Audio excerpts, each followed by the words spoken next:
बुढ़ापे का कड़वा सच। एक गांव में एक बूढ़ी औरत रहती थी। उसका पति मर चुका था और उसके बेटे भी चल बसे थे। उसका इस दुनिया में कोई नहीं था। रिश्तेदारों के नाम पर बस एक भतीजा था। बूढ़ी औरत के लिए उसका पति और बच्चे बहुत सारा पैसा छोड़कर गए थे, जो अब उस भतीजे के नाम पर हो गया था। भतीजा पैसों के लालच में बूढ़ी औरत को अपने घर ले गया था। भतीजे का नाम रामकिशन था। रामकिशन की पत्नी का नाम लीला था और उसके 3 बच्चे थे। बूढ़ी अम्मा को वह ना तो टाइम से खाना देता था और ना ही उनकी देखभाल करता था। बस उनके पैसों का उसे लालच था, इसीलिए रामकिशन ने उसे अपने घर में रख रखा था। रामकिशन के दोनों लड़के भी बूढ़ी अम्मा को बहुत परेशान करते थे। कभी उसके ऊपर पानी डालते तो कभी उसे नोचते थे। बूढ़ी अम्मा उन पर चिल्लाती थी और गालियां देती थी। वो उसे खाना खाने के लिए कुछ भी नहीं देते थे। रामकिशन की पत्नी लीला बूढ़ी अम्मा को रात का बचा कुचा खाना ताने मार दे देती थी और बोलती थी, ले बुढ़िया खा ले। रामकिशन की बेटी बूढ़ी अम्मा से बहुत प्यार करती थी। वह चोरी छुपे अपने हिस्से की मिठाई और खाना बूढ़ी अम्मा को दे देती थी। रामकिशन के बड़े बेटे की सगाई थी। औरतें अंदर नाच गा रही थी और ढोल बाजे बज रहे थे। पूरियां बन रही थी और सब्जियों के बनने की खुशबू आ रही थी।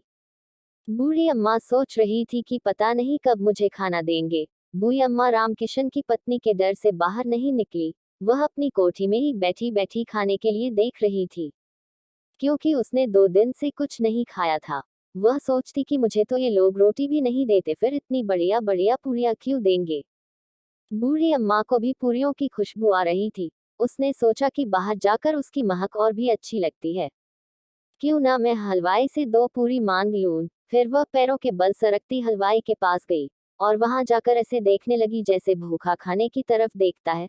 बूढ़ी अम्मा हलवाई से कुछ कहने ही वाली थी कि उसने देखा रामकिशन की पत्नी लीला कभी इधर जाती कभी उधर जाती, कभी हलवाई के पास आती, कभी बोलती खाना बना है या नहीं, सब खाने का इंतजार कर रहे हैं। इतने में ही उसने बूढ़ी काकी को वहां देखा।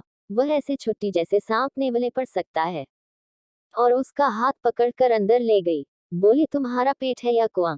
चैन से बैठा नहीं जाता, अभी तक भगवान का भोग भी नहीं लगा और मेहमानों ने खाना भी नहीं खाया और तुम खाना खाने के लिए बाहर आ गई। बूढ़ी अम्मा बिना कुछ बोले चुपचाप खिसकती हुई अपनी कोठरी में चली गई। भोजन तैयार हो गया, सब मेहमान खाने लगे, कुछ अंदर कुछ बाहर। बूढ़ी अम्मा अपनी कोठरी में चली गई और सोचा, बोली, मैं बाहर क्यों गई थी, मैंने बेकार में उसे गुस्सा दिला दिया। अब वह मुझे खाना भी नहीं देगी। उसके पेट में पूरियों की खुशबू बार बार आ रही थी। वह सोच रही थी कि अब प्लेट लग गई होंगी, अब मेहमान खाना खाने लग गए होंगे, अब तिलक की रस्म शुरू हो गई होगी। बूढ़ी अम्मा ने सोचा, अब बाहर जाकर देखती हूँ, अब तो सब काम करके चले गए होंगे। उससे रहा नहीं गया और वैसे ही दोबारा सरकती हुई बाहर आ गई।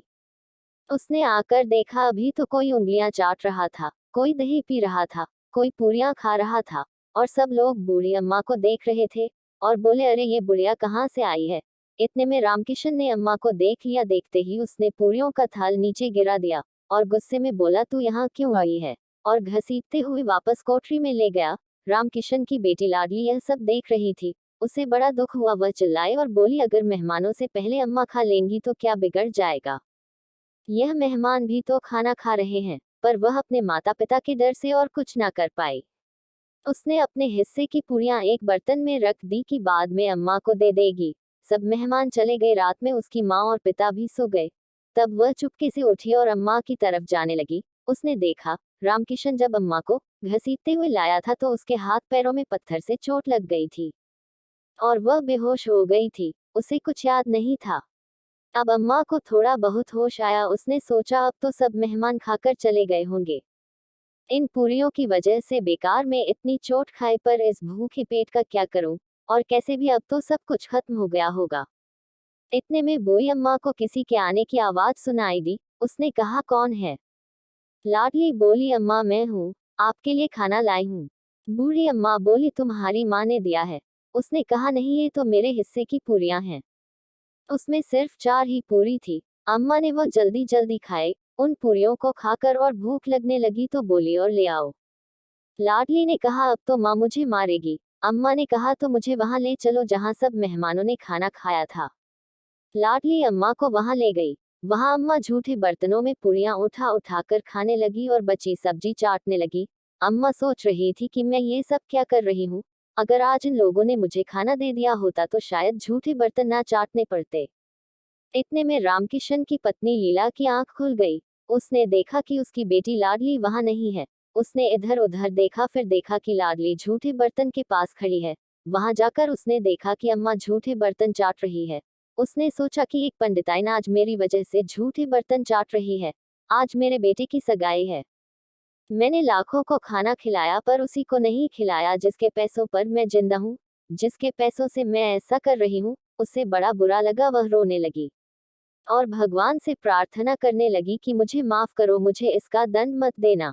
वह वापस अंदर गई और एक थाली में सारा भोजन लगाकर अम्मा के पास बैठकर बोली, लो अम्मा, मुझे माफ कर दो और खाना खा लो।